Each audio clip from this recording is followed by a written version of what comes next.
दोस्तों आज हम बात करेंगे एक कोरियन हॉरर मूवी के बारे में जो 2008 में रिलीज़ हुई थी। तो बिना किसी देरी के चलते हैं वीडियो की तरफ। मूवी स्टार्ट होती है एक एना नाम की लड़की से जो एक डरावना सपना देख के उठती है। एना एक गर्ल हॉस्टल में होती है और आज स्कूल में सबका लास्ट एग्ज़ाम होता है। स्कूल में एना की कुछ रिच किड्स से बहस हो जाती है। फिर हम कैंग को देखते हैं जो स्कूल के लिए लेट हो जाता है, इसलिए वो दीवार टाप कर आता है। जिसके बाद एग्ज़ाम स्टार्ट हो जाता है। कैंग को एग्ज़ाम देने में कोई इंटरेस्ट नहीं होता, फिर भी मैडम किम उसे पेपर करने को कहती है। दूसरी तरफ एना की क्लास में सैंग नाम के एक लड़के को अपने पेपर पर एक फेस दिखाई देता है, जिससे वो डर कर अपने बेंच से नीचे गिर जाता है। ये देखकर टीचर हैंग उसके पास आते हैं और उसे शांत करते हैं। तभी वो सैंग के हाथ में चोट के निशान देखते हैं। सैंग उन्हें बताता है कि ये मैंने नहीं किया, ये उस लड़की ने किया है। ये कहकर वो अजीब तरह से हंसता है। जिसके बाद एग्ज़ाम ख़त्म होने से पहले ही बेल बज जाती है और उनके स्कूल के बारे में एक फ़नी सॉन्ग भी बजने लगता है। ये मजाक कैंग ने किया होता है और पीटी टीचर जो उसे ऐसा करने पे डांटते हैं, लेकिन हैंग वहाँ आकर उसे रोक देता है और कहते हैं वह उसे समझा देंगे। फिर अगले सीन में दिखाते हैं कि सारे टीचर मीटिंग कर रहे होते हैं, जहाँ प्रिंसिपल उन्हें बताते हैं कि अगले हफ्ते दूसरे स्कूल से बच्चे यहाँ आएंगे, जिनसे उनके स्कूल के बच्चों का एक बहुत बड़ा कंपटीशन होगा। तो उसके लिए हमारे स्कूल के टॉपर्स को इसी वीक से ट्रेनिंग देना स्टार्ट करनी होगी। फिर अगले सीन में दिखाते हैं एना और उसकी बेस्ट फ्रेंड चैन अपने कपड़े सुखा रहे होते हैं। तभी वहाँ पर कैंग आ जाता है और उन्हें आज रात को क्लब आने को कहता है। एना उसे मना कर देती है तो वो उसे कहता है कि वो उसे किडनैप कर लेगा, जिससे पता चलता है कि वो एना को लाइक करता है। अब हमें 23 मई यानी स्पेशल क्लास से एक दिन पहले का दिन दिखाया जाता है, जहां पर सबका रिज़ल्ट अनाउंस होता है। स्क्रीन पर रिज़ल्ट देखने के बाद सैंग को एना के फेस पे उसी लड़की के रिफ्लेक्शन दिखाई देते हैं जिन्हें वो पहले भी देख चुका होता है, जिसे देख वो बहुत पैनिक हो जाता है और एना का गला दबाने लगता है। बाकी लोग किसी तरह एना को उससे रिलीज़ कराते हैं और उसके बाद सैंग को हॉस्पिटल भेज दिया जाता है। किम सैंग की मॉम को फ़ोन करती है और कहती है कि सैंग की कंडीशन बिल्कुल ठीक नहीं है, पर सैंग की मदर उन्हें रिक्वेस्ट करती है कि सैंग को स्पेशल क्लास से ना निकाला जाए। फिर अगले सीन में दिखाते हैं एना और उसकी फ्रेंड चैन रात को सिक्योरिटी गार्ड से बचकर क्लब चली जाती है और वहाँ तो वो बहुत इंजॉय करते हैं। वहीं दूसरी ओर सिक्योरिटी गार्ड को सैंग एक अंधेरी जगह पर बैठा दिखाई देता है। गार्ड उसे पूछता है कि तुम इतनी रात को यहाँ क्या कर रहे हो। सैंग को फिर से वही लड़की की रिफ्लेक्शन दिखाई देती है और वो डर कर वहाँ से भाग जाता है। अगले दिन यानी 24 मई को स्पेशल डे की स्टार्टिंग होती है। वहाँ सभी प्रेजेंट होते हैं सिर्फ एक लड़की को छोड़ के, जिसका नाम योंग होता है। तभी डोंग नाम का लड़का सभी बच्चों के फ़ोन कलेक्ट करके रखने जा रहा होता है। तभी उसे वॉशरूम से एक आवाज़ सुनाई देती है। वो वॉशरूम के अंदर जाता है और तभी कोई उसके पैर को खींच लेता है। वो चिल्लाता है पर कोई अननोन आइडेंटिटी उसे ऊपर की ओर खींच लेता है। इसके बाद किम क्लास में आती है और एक इंग्लिश की डीवीडी प्ले करती है, लेकिन उसी के बीच में हम योंग को देखते हैं जो एक ग्लास के केज में बंद होती है। ये देख सभी बच्चे बहुत पैनिक हो जाते हैं और उनके फ़ोन के नेटवर्क भी चले जाते हैं। तभी एना स्टाफ रूम में जाती है और डीवीडी ऑन कर देती है। तभी स्पीकर से आवाज़ आती है और कोई कहता है कि तुम्हें एक और टेस्ट देना होगा और सही जवाब ना देने पर वो लोग एक एक करके मारे जाएंगे और अगर किसी ने स्कूल से भागने की कोशिश की तो उसकी मौत हो जाएगी। ये सुनकर सब बहुत ज़्यादा घबरा जाते हैं। किंग हैंग को बताती है कि डोंग भी गायब है। वो फ़ोन रखने गया था पर अभी तक नहीं लौटा। फिर अगले सीन में जो को लगता है कि ये किंग का एक और प्रैंक है और वो उसे मारने लगता है, पर कैंग का कहता है कि मेरा इस सब में कोई हाथ नहीं है। फिर सब देखते हैं कि योंग के केज में पानी भरना स्टार्ट हो जाता है और वो कुछ ही देर में मर जाती है और उसे बचाने के लिए वो लोग कुछ नहीं कर पाते। इसके बाद जो डिसाइड करता है कि वो स्कूल से बाहर जाकर फ़ोन बूथ से पुलिस को कॉल करेगा। जो को बाहर जाते देख सभी स्टूडेंट्स भी बाहर भागने लग जाते हैं। हैंग उन्हें रोकने की कोशिश करते हैं पर वो नहीं रुकते और वो जैसे ही बाहर जाने वाले होते हैं तभी जो को खून से सने और अधमरी हालत में लौटते देखते हैं, जिससे वो सभी वहीं रुक जाते हैं और जो हैंग के हाथों में दम तोड़ देता है। और तभी बेल बजती है और उन्हें बाहर जाने की वार्निंग दी जाती है। इसके साथ अगले सवाल भी पूछे जाते हैं। इस सवाल का जवाब ना देने पर डोंग की मौत होने वाली थी। जवाब को ढूंढने के लिए सब ऑडिटोरियम जाते हैं। वहीं दूसरी तरफ डोंग को कोई बहुत बुरी तरह से टॉर्चर कर रहा होता है।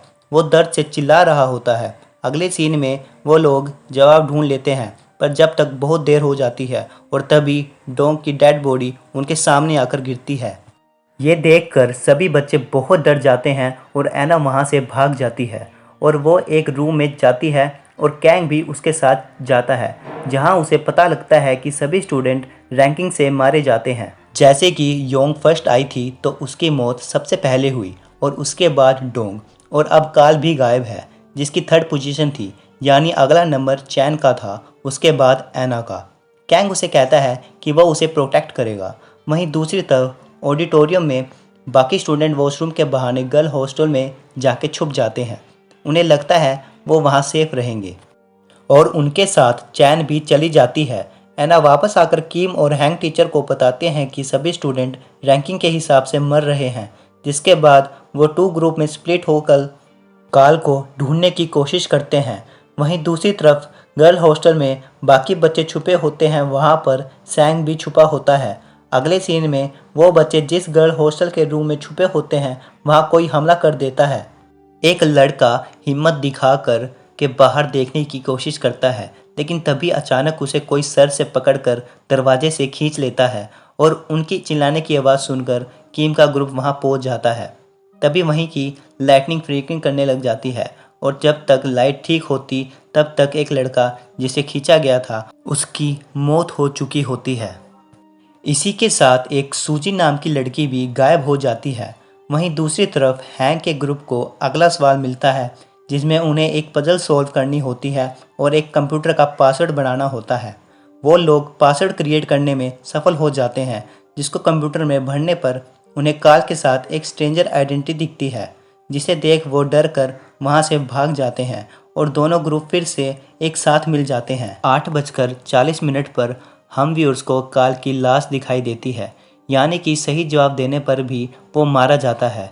फिर कैंटीन में खाते हुए एक बच्चा उस पासवर्ड की बात करता है और तभी एना को कुछ याद आता है। यहाँ पर हमें एक फ्लैशबैक दिखाया जाता है जिसमें एक एलिस नाम की लड़की एना की बहुत अच्छी दोस्त होती है और वो सेल्फ स्टडी करके हमेशा फर्स्ट आती थी। उसके घर की फाइनेंशियल कंडीशन ठीक नहीं होती है, जिसकी वजह से आगे स्कूल कंटिन्यू करने के लिए उसे स्कॉलरशिप की ज़रूरत होती है। फाइनल रिजल्ट में उसकी 6th रैंक आती है। इट मीन्स उसे अब स्कॉलरशिप नहीं मिलेगी और इसलिए वो सुसाइड कर लेती है। इन प्रेजेंट वो लोग सोचने लगते हैं कि एलिस की स्पिरिट उनके साथ ऐसा कर रही है, लेकिन हैंग कहता है कि घोस्ट जैसी कोई चीज़ नहीं होती। तभी वहाँ पर सिक्योरिटी गार्ड आ जाता है और फिर से वो बेल बजती है। अब उन्हें नेक्स्ट क्वेश्चन का आंसर देना था। सभी बच्चे डरे हुए होते हैं और कोई भी कैंटीन से बाहर नहीं जाना चाहता। तो एना, कैंग और किम क्वेश्चन को सॉल्व करने के लिए जाते हैं। गार्ड को बच्चों का ख्याल रखने के लिए कहा जाता है और हैंग बाहर उस इंसान को ढूंढने के लिए जाता है जो उनके साथ ये सब कर रहा था। वहीं हम दूसरी तरफ देखते हैं कि कोई सूजू की बॉडी पर सवाल और उसका जवाब लिखकर उसे वॉशिंग मशीन में डाल देता है और सीन शिफ्ट होता है हैंग की तरफ, जिस पर कोई हमला कर देता है। वो भागकर स्टोर रूम में छिप जाता है, लेकिन वहाँ भी उस पर हमला होता है पर हैंग बच जाता है। वहीं दूसरी ओर एना, किंग और किम पजल को सोल्व कर लेते हैं, लेकिन उसके बाद भी वो वॉशिंग मशीन में सूजू की लाश देखते हैं, यानी कि वो जो भी है उसका मकसद सवाल का जवाब जानना नहीं बल्कि सबको मारना होता है। वो लोग सूजू की लाश देखकर काफ़ी दुखी हो जाते हैं और अचानक एना भी वहाँ से गायब हो जाती है। वो एक रूम में जाती है जहाँ उसे एलिस की घोस्ट दिखाई देती है और वो उसे देखकर ज़ोर से चिल्लाती है। उसकी आवाज़ सुन कैंग और हैंग भी वहां आ जाते हैं, तो एना कहती है शायद ये उसका भ्रम होगा। वहीं दूसरी तरफ कैंटीन में सारे लोग वहीं सो जाते हैं और कोई चीज़ चैन को खींच कर ले जाती है। अब क्योंकि ये सारे अनाउंसमेंट पीए रूम से हो रही होती है तो वो लोग पीए रूम जाने का सोचते हैं और एक सीक्रेट रास्ते से वहाँ जा रहे होते हैं। तभी उन्हें सैंग मिलता है जो ऐना को देखकर उस पर हमला करने की कोशिश करता है, लेकिन कैंग बीच में आ जाता है तो वो कैंग को ही मार डालता है। तभी टीचर हैंग एक पत्थर से सैंग को कुचल कर मार देते हैं क्योंकि उसे लगता है कि इन सब के पीछे उसी का हाथ था। और कैंग के मरने पर ऐना बहुत ज़ोर से रोने लगती है, लेकिन तभी वो बेल फिर से बजती है। इसका मतलब ये होता है कि इन सब के पीछे सैंग नहीं बल्कि कोई और ही है। अब वो लोग पीए रूम तक जाते हैं, लेकिन उसके दरवाजे पर एक लॉक लगा होता है और उसे खोलने के लिए उन्हें दरवाजे पर लिखे क्वेश्चन को सोल्व करना था। हैंग ये सब देखकर बहुत ज़्यादा पैनिक हो जाता है। किम और हैना उसे किसी तरह समझाते हैं और उसे पजल को सोल्व करके उस दरवाजे को खोलते हैं, जहां पर उन्हें चैन मिलती है जिसको किसी ने छत से उल्टा लटका दिया होता है। वो लोग उसे खोलने की कोशिश करते हैं, लेकिन वो काफ़ी हाइट पर बंधी होती है और तभी उसे कोई ऊपर से खींच लेता है और वहाँ हम किसी का भयानक चेहरा देखते हैं। किम उससे पूछती है कि वो हमारे साथ ऐसा क्यों कर रही है। तभी वो लेडी रस्सी को छोड़ देती है, जिससे चैंग का सर डायरेक्ट ज़मीन से टकराता है और उसकी मौत हो जाती है। कैंग किसी तरह वहाँ से बाहर निकलता है और उस लेडी को गला दबाकर मार देता है और हमें पता चलता है कि वो लेडी एलिस की मॉम थी, लेकिन वो ये सब क्यों कर रही थी, इसका जवाब आपको बस मिलने ही वाला है। यहाँ से सीन अगले दिन पर शिफ्ट होता है, जहाँ पर स्कूल में सभी मरे हुए बच्चों के लिए एक डेथ सेरेमनी रखी जाती है, जहाँ उनके पेरेंट्स भी आते हैं। ऐना इन सब से काफ़ी सैड होती है तो वो वहाँ से बाहर चली जाती है और तभी उसे कोई किडनैप कर लेता है। अब माइक पर फिर से किसी की आवाज़ सुनाई देती है और वो खुद को एलिस का पिता बताता है और कहता है कि अब शायद तुम्हें समझ आ गया होगा बच्चों को खोने का दुख कैसा होता है। जिसके बाद वो उन लोगों को लास्ट क्वेश्चन के लिए रेडी होने के लिए कहता है और ऑडिटोरियम के दरवाजे बंद करके वहाँ गैस लीक कर देता है। उसके बाद स्क्रीन पर एक वीडियो प्ले होती है जिसमें कोई एलिस को गला दबा मार रहा होता है। जिसके बाद एलिस के पिता बताते हैं कि 2 साल पहले स्प्रिंग के समय एलिस का स्कूल में मर्डर हो गया था। ये जिसने भी किया है वो अपना गुनाह कबूल कर ले, नहीं तो ऑडिटोरियम में सारे लोग मारे जाएंगे। और एक फ्लैशबैक से पता चलता है कि कुछ अमीर लोगों ने हैंक को पैसे देकर पेपर लीक करवाए थे ताकि उनके बच्चे टॉप कर सकें। एलिस ने किम को ऐसा करते देख लिया था। एलिस हैंक को कहती है कि वो ये बात प्रिंसिपल और हायर अथॉरिटी को बता देगी। इस बात से हैंक डर जाता है और एलिस को मार डालता है और सैंग भी उसे ये सब करते देख लेता है, लेकिन वो एलिस को नहीं बचाता। हैंक अपने जुर्म को छुपाने के लिए एलिस के मर्डर को एक सुसाइड की तरह दिखाता है। इन प्रेजेंट हैंक एक्स निकाल लेता है और कहता है कि उसकी कोई गलती नहीं है, वो लोग पेपर खरीदना चाहते थे तो ये सब उनकी गलती है। तभी गार्ड अंदर आ जाता है और वो हैंक को चाकू से मार डालता है, यानी कि वही एलिस का डैड होता है। ये सब देखकर सभी लोग ऑडिटोरियम से भाग जाते हैं और किम जाकर ऐना को बचा लेती है। फ्लैशबैक से पता चलता है कि एलिस के मरने के बाद उसके डैड ने स्कूल में गार्ड की नौकरी ज्वाइन कर ली थी और 2 सालों तक ये प्लान किया ताकि वो अपनी बेटी के कातिलों के बारे में पता लगा सके और उन सब के पेरेंट्स को और बच्चों को भी सबक सिखा सके जिनकी वजह से एलिस की जान गई थी। लास्ट सीन में हमें दिखाते हैं कि ऐना ने स्कूल में टॉप किया है और हम उसकी बॉडी में एलिस की रिफ्लेक्शन देखते हैं। तभी मूवी ख़त्म हो जाती है। यानी कि हम व्यूअर्स ये समझ सकते हैं कि ऐना की बॉडी में शुरू से ही एलिस की आत्मा थी और सैंग को भी मूवी में काफ़ी बार ऐना के अंदर एलिस दिखाई देती है। उसे वो इसलिए दिखाई देती है क्योंकि उसने उसे अपनी आंखों के सामने मरते हुए देखा होता है और वो उसे बचाने की कोशिश भी नहीं करता।